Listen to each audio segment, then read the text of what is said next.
So this is the Marvel Legends 6-inch series Stilt-Man Build-A-Figure from the Spider-Man Into the Spider-Verse wave. There are 11 individual pieces, but it only takes 6 figures to complete the Build-A-Figure.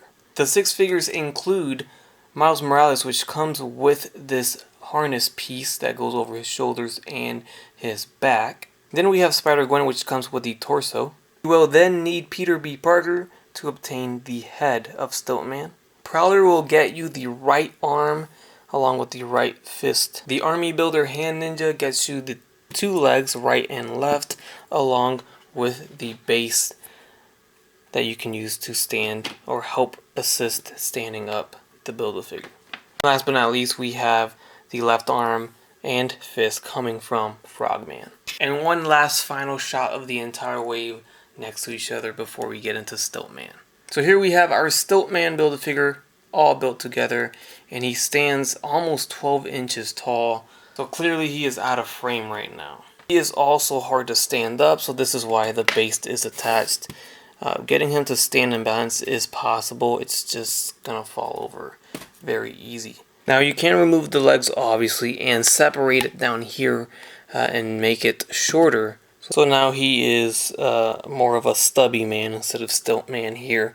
But if you so wish to not have him so extended up and so high up on your shelf, then you can shorten it down here. The legs are not bendable, they're not articulated or anything, they're just sculpted straight. They don't articulate at all. Keep that in mind. Now we do have the ankles that have hinges down there. It's very well hidden, but that's articulated. But other than that, the legs are not articulated there. Here is a closer look at Stilt-Man. You can see the face sculpt. The only portion of the figure that is actually painted is the flesh skin tone right there for the mouth. And everything else is just this silver marbleized plastic all throughout the figure. And then here's a look at the back side. So the head sits on a ball jointed hinge. Now when you move his head back because of this piece, it's going to bend those antennas on his head. Now this piece is removable and you can have him without it, and he just looks very bare. But that can allow for more range there. The head goes left and right. Arms go forward and back, they go in and out. We have bicep swivels, double jointed elbows, swivel at the wrist with a hinge. We have an ab crunch at the torso with a waist swivel. Legs are going to kick forward and go back. They go in and out. Thigh swivel.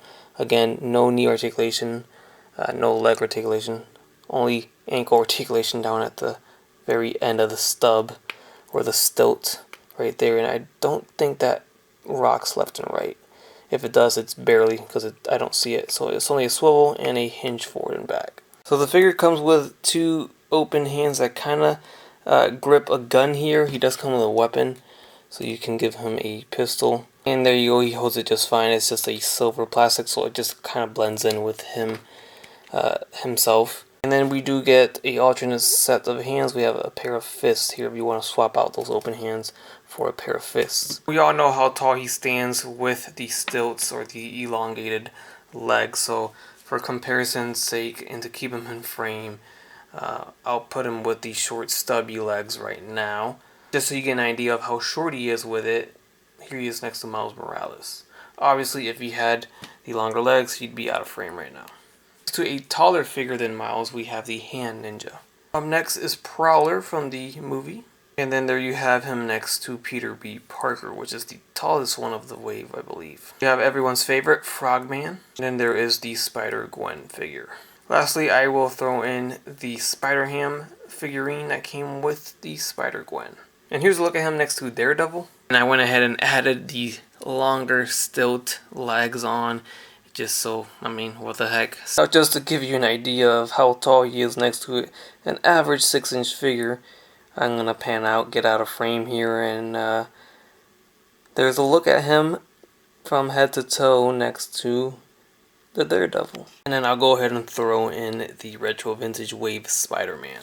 So that wraps up my review of the Stilt-Man Marvel Legends Build-A-Figure. Hope you guys enjoyed the review. If you did, leave a like down below, leave a comment, let me know your thoughts on this figure and the entire wave for that matter. Subscribe if you have not done so already, and as always, have a great day. Bye. That's crisp